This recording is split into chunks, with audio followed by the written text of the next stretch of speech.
All rise. Support court with Judge Vanda B is now in session. Judge's case number JVB 2003, Morris case. Thank you. Well, I currently pay $880 a month for child support. Okay. I also pay $362 for health insurance. And I see my kids every maybe like 4 times a week. Okay. I see them pretty often, and she's trying to take my kids and move off to Florida. Okay. And Your Honor, I'm not going for that. All right. Did she tell you why she was trying to move to Florida? Because she just want to live her best life. She said that? That's what it is. The camera pans across a courtroom, the sterile, imposing atmosphere palpable. The sound of a gavel echoes, signaling the start of a tense custody and child support case. Judge Vanda, a woman with a strong yet compassionate presence, calls the court to order. "All rise," she announces, her voice cutting through the silence of the room. "Court is now in session. Case number JVB 2003, the Morris case. Thank you. You may be seated." The courtroom quiets as everyone takes their seats. At the center of the drama is Mr. Morris, the father, who has brought this case before the court. His face is etched with frustration as he rises to speak. He is seeking a reduction in his monthly child support payments, which currently amount to $880 per month. Adding to this burden, he pays $362 for health insurance, totaling nearly $1,250 a month in child support-related expenses. Judge Vanda turns her attention to Mr. Morris. "Mr. Morris, you've brought this case before the court. What's going on?" With a sigh, Mr. Morris begins. "Your Honor, I'm trying to get a reduction in my child support payments. I'm paying all this money, but I only see my kids about 4 times a week. It's just not fair. On top of that, their mother wants to move to Florida, and I'm not okay with that." Judge Vanda, ever calm, leans forward. "Did she tell you why she wants to move to Florida?" Mr. Morris's frustration begins to surface as he answers. "Yeah, she said she wants to live her best life. She wants to go to the beach, drink coconut drinks, just live it up out there. I can't just let her take my kids to Florida. That's too far." She want to go to the beach, drink coconut balls or whatever they have out there in Florida, and just have her best life. Okay, wait a minute. So did she actually tell you that, or you interpreting her as living her best life? Your Honor, why would anybody else want to move to Florida? That's Paradise City. Well, I mean, I kind of want to move too, but I can't go. You know what I'm saying? Because I got to work. So could it be for a job? You know, Your Honor, I haven't asked, because when she told me that she wanted to move to Florida for like vacation time, or just so you can live your best life, or because we in Texas, I'm in Texas. The judge raises an eyebrow, clearly curious. "So, she actually told you that? Or is that how you interpreted it?" Mr. Morris shakes his head. "No, she said it, word for word. She just wants to go live her life." The camera then shifts to Miss Adams, the mother, sitting across from Mr. Morris. She looks unfazed, her arms crossed, a slight smile playing at the corners of her mouth. Judge Vanda gestures for her to speak. "Miss Adams," the judge says, "you've heard Mr. Morris's concerns. What's your side of the story?" Miss Adams shifts in her seat, her tone firm yet calm. "Your Honor, what he's telling you is not the full story. First of all, the reason I'm moving to Florida is because I've been offered a job as a marine biologist. It's a great opportunity that I can't pass up." The judge listens intently, her gaze unwavering. "So, this is about your career, not just living your best life?" "Yes, exactly," Miss Adams responds. "It's a fantastic career opportunity. I'm not just running off to some beach to live the dream. I'm doing this to better our family's future."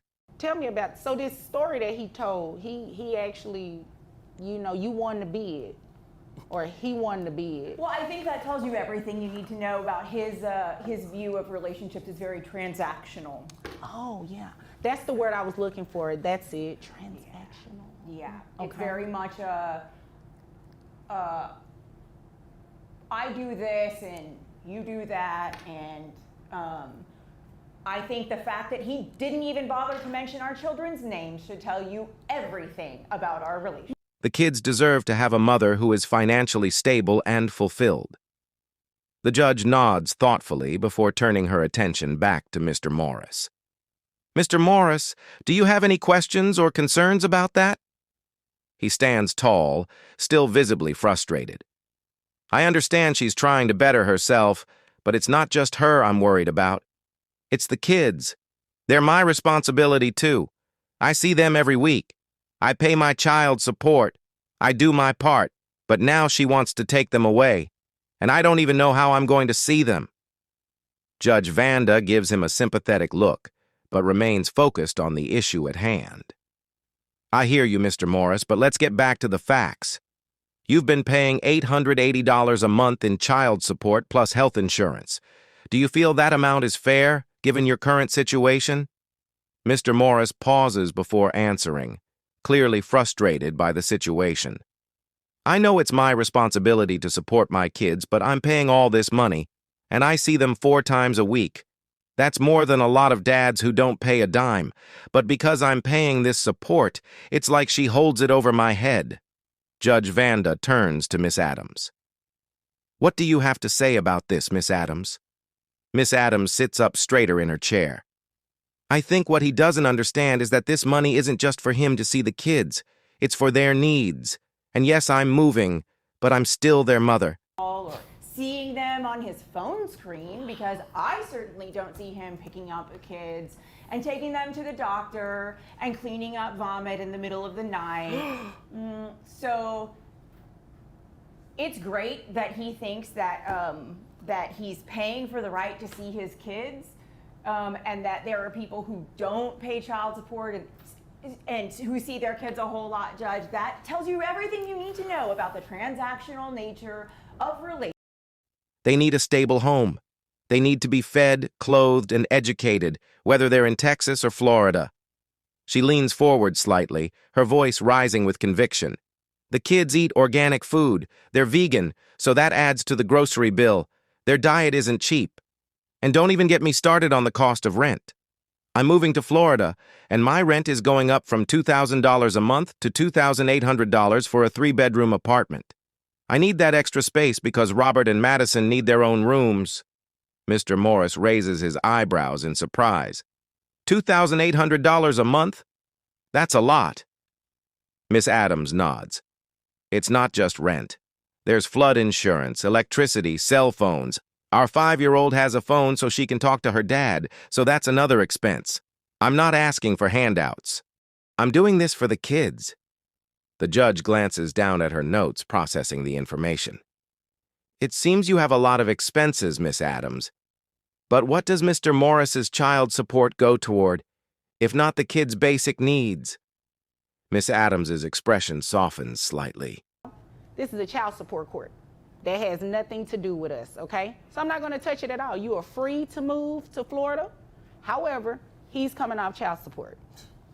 So then he can use the money, the $880 or so that he would give you for child support. He can use that to travel to actually see the kids. But what if he doesn't, Your Honor? Well, if he doesn't, then after some time of him not doing it consistently, and when I say consistently and consecutively, it needs to at least be about 6 months. It's not just about the money, Your Honor. It's about stability. And for Mr. Morris to suggest that this money is only about him seeing his kids is disheartening. It's for their needs. It's not for him to come and go as he pleases. She then turns to Mr. Morris. The kids deserve a better life, a future where they're supported both financially and emotionally. I'm doing my best, but I need to be able to provide for them in a new place with a higher cost of living.